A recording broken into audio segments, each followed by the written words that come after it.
good morning. Ito ang nagamakan namin sa likod kasi gagawa ko ng buliga. Ang karatila bumigay.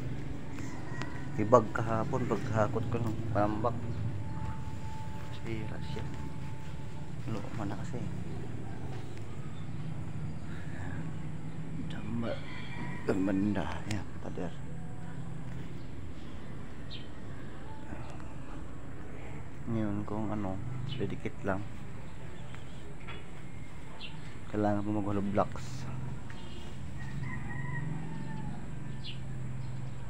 Daming higad to.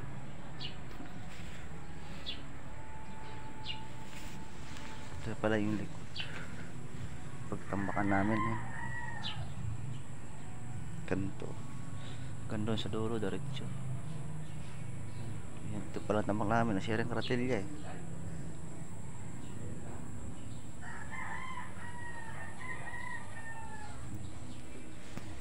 Ito yung CR, yung gripo. Yan. Nalataris pinutol na.